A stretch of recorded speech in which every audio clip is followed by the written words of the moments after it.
विघ्नहर्ता श्री गणेश, श्री गणेश, श्री गणेश। अब दया करते कहीं लोग आपका बहिष्कार न कर दें। बताइए, चलिए मेरे साथ। आइए तुलसीदास जी। शरणागत कहूँ ते तजी, निज अनहित अनुमानी, तेनर पावर पापमय, तिनहि विलोकति हानि। अर्थात जो मनुष्य अपने अनहित का अनुमान लगाकर अपने शरणागत व्यक्ति से मुख मोड़ ले, ऐसा व्यक्ति स्वयं पापमय होता है। उसका मुख देखना भी अशुभ होता है। तुम क्या चाहते हो मित्र, कि मैं वैसा ही व्यक्ति बन जाऊं?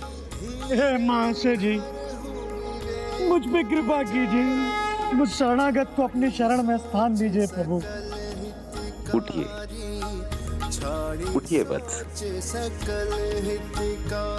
आप चिंता न करें, मेरे साथ आइए, मेरे आश्रम आइए। मैं भी चलता हूँ गुरुदेव को बताने।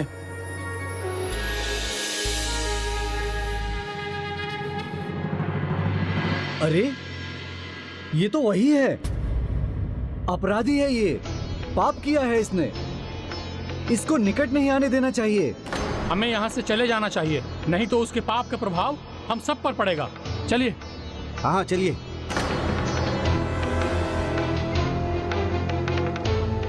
तुलसीदास जी, ऐसा न हो कि विप्रचंद्र को शरण देने के कारण सभी आपका बहिष्कार कर दें।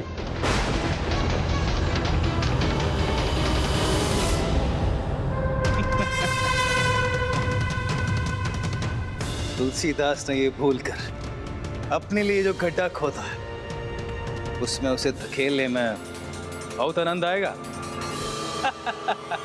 जब कोई व्यक्ति किसी के कष्टों का कारण बन जाता है तो उसे उनकी दृष्टि से दूर चले जाना चाहिए। मैं भी इनकी दृष्टि से दूर चला जाऊंगा। मुझे जाने दीजिए, आज्ञा दीजिए। जय श्री राम। विप्रचंद्र जी, आप कहीं नहीं जाएंगे, यहीं रहेंगे। हत्या जैसा जघन्य अपराध करने वाले को इस संत आश्रम में रहने का कोई हक नहीं। मुझे जाने दीजिए संत तुलसीदास जी। मैं किसी हत्यारे को नहीं रोक रहा, मैं तो एक भक्त को रोक रहा हूं। वो भक्त जिसकी जिह्वा पर बार बार प्रभु श्री राम का नाम आता है, वो भक्त जिसे अपने अपराध का बोध हो चुका है और जो प्रायश्चित करना चाहता है। किंतु आपके अतिरिक्त और मुझे कौन क्षमादान देना चाहेगा? आपकी इस करुणा दया के योग्य भी हूं मैं। मन, वचन और कृति को शुद्ध करना ही प्रायश्चित होता है विप्रचंद्र जी। और जो अपनी आत्मा को प्रायश्चित की अग्नि में जलाने के लिए तैयार हो, उसे एक अवसर तो अवश्य देना चाहिए। जय श्री राम। लीजिए, प्रसाद ग्रहण कीजिए। रुक जाइए संत तुलसीदास जी। धर्म ज्ञाताओं, वेद पुराण में पारंगत महात्माओं, आप अपनी खुली आंखों से देखिए, आज जिन्होंने अपनी महानता का अद्भुत परिचय दिया है। धर्म का नाश कर अधर्म को बढ़ावा देने वाले ढोंगी महाशय हैं ये, जिन्हें आप मर्यादा पुरुषोत्तम प्रभु श्री राम के भक्त मान बैठे। ये महान संत तुलसीदास जी हत्या जैसे घोर पाप करने वाले को दंड देने की वजह उसे शरण दे रहे हैं, प्रभु श्री राम का प्रसाद दे रहे हैं। हे धर्म के उपासकों, आप ही कहिए, क्या ये हत्यारा प्रसाद पाने योग्य है?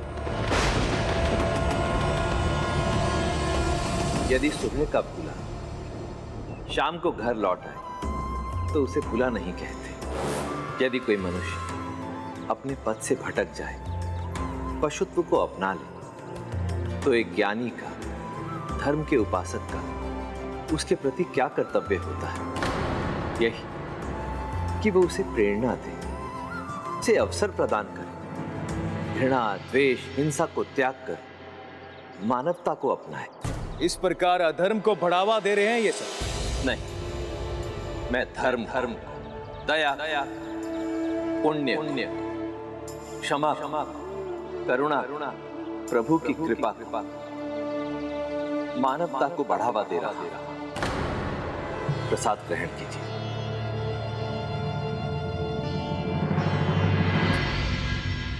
आपको यही सब कुछ करना है तो कहीं और जाकर कीजिए, हमें यह सब स्वीकार नहीं। हमारे इतना कहने पर भी पाप का समर्थन करने से नहीं रुके आप, तो इन्हें अपने इस दुस्साहस का दंड अवश्य मिलना चाहिए। हाँ हाँ, इन्हें दंड मिलना चाहिए, मिलना ही चाहिए इन्हें दंड। हाँ हाँ, मिलना चाहिए। हाँ हाँ, इन्हें दंड मिलना चाहिए। विप्रचंद्र, तुम विचलित मत हो।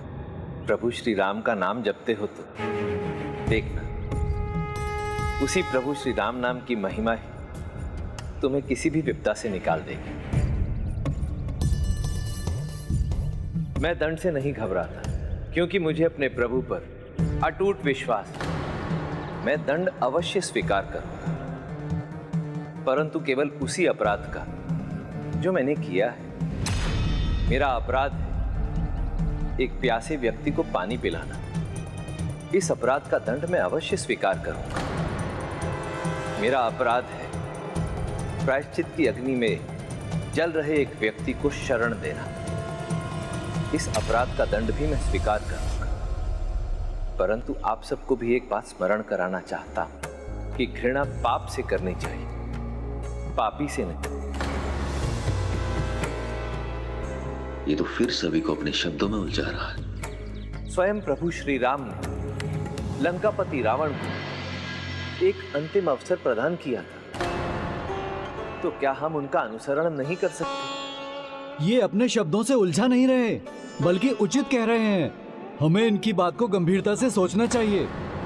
ये बात तो सत्य है कि जो प्रायश्चित करे उसे तो प्रभु भी क्षमा कर देते हैं। नाम राम को कल्प तरु, कली कल्याण निवास, जो सिमरत भयो भान, ते तुलसी तुलसीदास।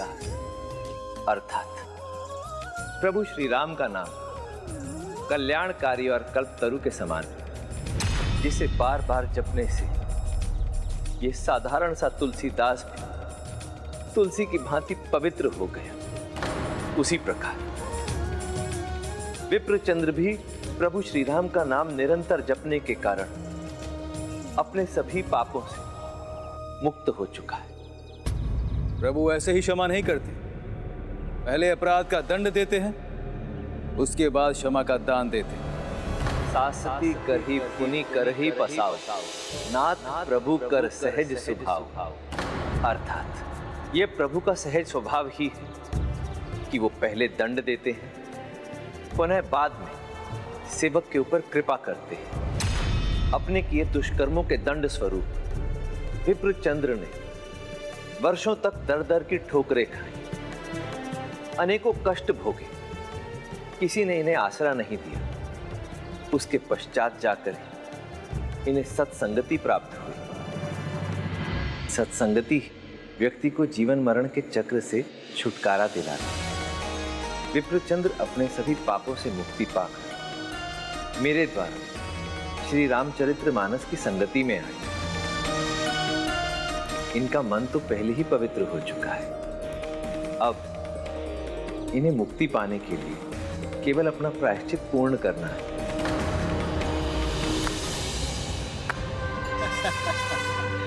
लीजिए, सुनिए इन्हें। तुलसीदास जी के अनुसार ये हत्यारा राम नाम का सुमिरन कर पावन पवित्र हो गया है और अब भक्ति पर चलेगा और मुक्ति भी पालेगा। तो इस बात का प्रमाण भी दे दीजिए कि दुष्ट पापी विप्रचंद अब शुद्ध हो गया। मैं वचन देता हूं, यदि ऐसा कर दिया आपने तो मैं इसके बाद कभी आप पर कोई आरोप नहीं लगाऊंगा, ना ही इसे शरण देने के आपके निर्णय पर कोई संदेह करूंगा।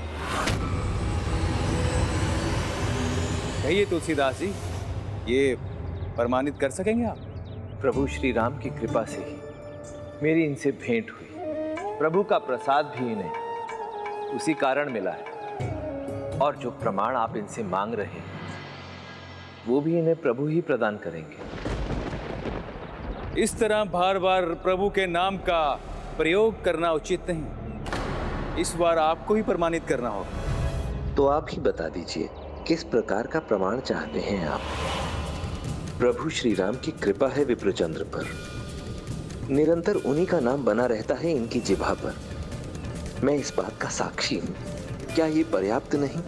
नहीं है पर्याप्त। आप कुछ भी कहेंगे और हम मान लेंगे। जैसे आप कहेंगे नंदी जी ने आपके हाथों से दुर्वा खा ली, तो क्या हम सच में मान लेंगे? आप मेरे कहने का गलत अर्थ लगा रहे हैं। कुछ भी कहने वाला मैं कौन होता, क्योंकि इस संसार में आज तक जो कुछ भी हुआ है वो प्रभु श्री राम की इच्छा से ही हुआ है, और आगे भी जो होगा वो प्रभु श्री राम की इच्छा से ही होगा। यदि आप कहते हैं कि नंदीश्वर जी इनके हाथों दुर्वा ग्रहण करें, तो प्रभु श्री राम की इच्छा से वो भी हो जाएगा। अच्छा, तो यही प्रमाण बन जाने दीजिए इस पापी के हाथों से। नंदीश्वर जी को दुर्वा घास खाते हुए हमें देखने दीजिए। हम भी मान लेंगे ये पापी नहीं रहा, पुण्य आत्मा बन गया। प्रभु श्री राम की इच्छा से प्रसाद पाने योग्य बना है ये, तो प्रमाणित करने दीजिए ना इसे कि ये भगवान को भी भोग देने का अधिकारी है। यही निकट में ज्ञान वापी के पास नंदीश्वर जी का मंदिर। यदि ये पापी वहां नंदीश्वर जी को दुर्वा का भोग दे और वो उसे स्वीकार कर, तो हम भी मान लेंगे इसके सारे पाप श्री राम का नाम लेने से मिट गए। ये कैसे होगा? मूर्ति को घास कैसे खिलाई जा सकती है? उचित। यदि यही एकमात्र उपाय शेष है आपको विश्वास दिलाने का कि प्रभु श्री राम का नाम लेने से विप्रचंद्र के सभी पाप धुल चुके हैं, तो यही सही से। अब विप्रचंद्र जी प्रभु श्री राम की आज्ञा वो उनकी कृपा से नंदीश्वर जी को दुर्वा का भोग लगाएंगे, जिसे वो ग्रहण भी करेंगे। किंतु यदि ऐसा नहीं हुआ तो क्या आप वचन देते? यदि विप्रचंद्र सफल हुआ तो आप सदा सदा के लिए रामचरितमानस का पाठ बंद कर देंगे। तो आप सदा सदा के लिए रामचरितमानस का पाठ बंद कर देंगे। क्या वचन देते? यदि विप्रचंद्र सफल हुआ तो आप इस महाकाव्य को मां गंगा में विसर्जित कर देंगे।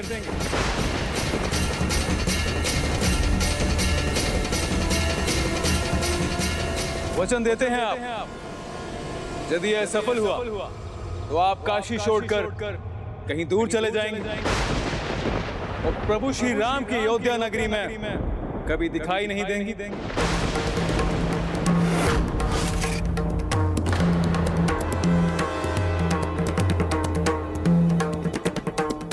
तुलसीदास जी, आप इन्हें ऐसा कोई भी वचन नहीं दीजिए। हाँ तुलसीदास जी, यदि मैं असफल हुआ तो मैं इसका परिणाम भुगतूंगा, आप नहीं। अब तक सब प्रभु श्री राम की इच्छा से ही होते आया है, तो आगे भी सब उनकी इच्छा से ही होगा। इतना ही विश्वास था आपको अपने प्रभु श्री राम पर। रेत के घर से भी कच्चा निकला आपका विश्वास। इसका मतलब है अब तक आपने जो भी कहा वो सब सत्य है, सब सत्य है, सब सत्य है, सब सत्य है। मुझे आप चुनौती स्वीकार कर।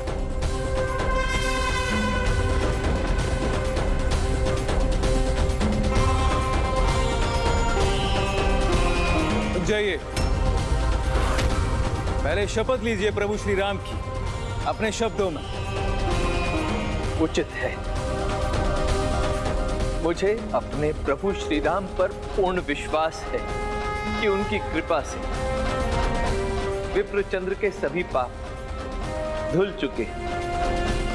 इसलिए मैं प्रभु श्री राम भक्त तुलसीदास आज आप सबके समक्ष ये शपथ लेता हूं कि यदि ये प्रमाणित नहीं कर पाया तो आज के पश्चात श्री रामचरितमानस का पाठ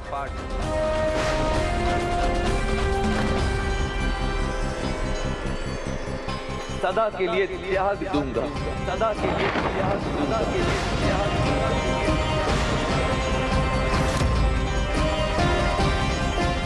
प्रभु श्री राम कथा के इस महान ग्रंथ को मां गंगा को समर्पित कर दूंगा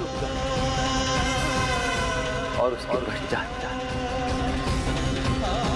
मैं सदा के लिए काशी अयोध्या से चला जाऊंगा।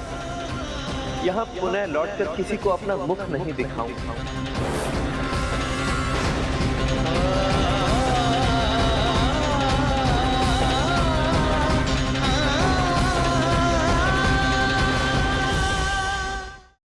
आज की राम कथा नंदीश्वर जी के समक्ष ज्ञान वापी में होगा।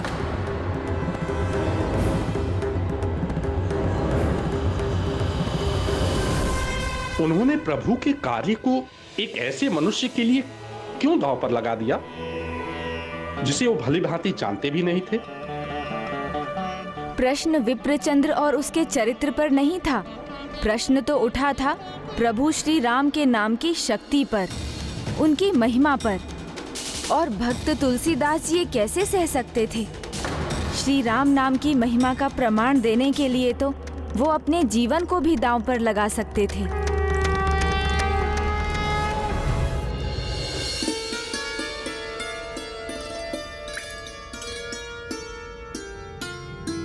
महात्मा जी, मेरे कारण आप संकट में आए ये तो उचित नहीं। परंतु ये संकट नहीं है, ये तो अवसर है। अवसर? कैसा अवसर? आज यहाँ इस कारण से कितने लोग एकत्रित हैं। अब यदि ये प्रभु श्री राम के आशीर्वाद से और नंदीश्वर जी की कृपा से उन्हें दूर्वा का भोग अर्पित करने में सफल हो गए, तो सोचो मैं कितने लोगों के समक्ष श्री रामचरितमानस का पाठ कर पाने में सफल हो जाऊंगा। उसका कितना प्रचार प्रसार होगा। किंतु नहीं, श्री राम की महिमा के समक्ष किंतु परंतु का कोई स्थान नहीं है। आप अपने मन से शंका को निकालिए।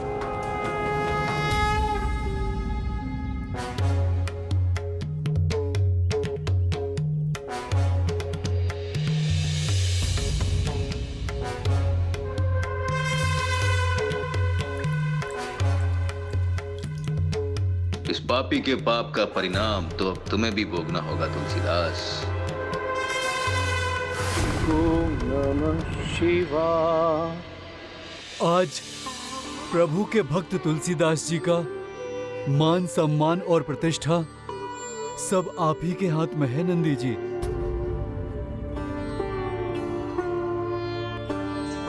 प्रणाम माता। हनुमान जी, नंदीश्वर तो प्रभु के गहन ध्यान में लीन है।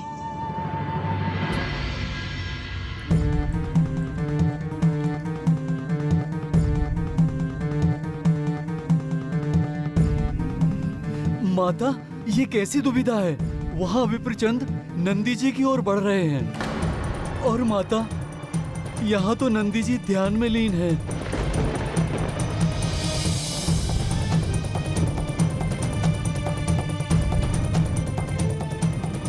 क्या लगता है आपको? नंदी जी ध्रुवा खा लेंगे ना? अन्यथा सब कुछ त्याग करना पड़ेगा आपको। मेरा आपसे एक निवेदन है कि आज आप श्री रामचरितमानस की कथा सुनने के लिए रुकिएगा अवश्य। राम कथा होगी अब ना।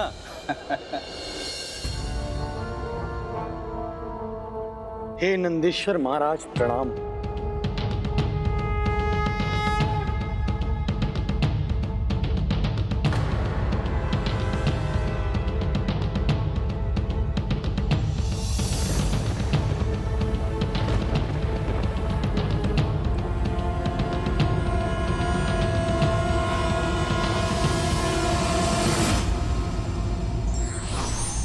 चुनौती स्वीकार करने वालों को ही विजय का आनंद मिलता है।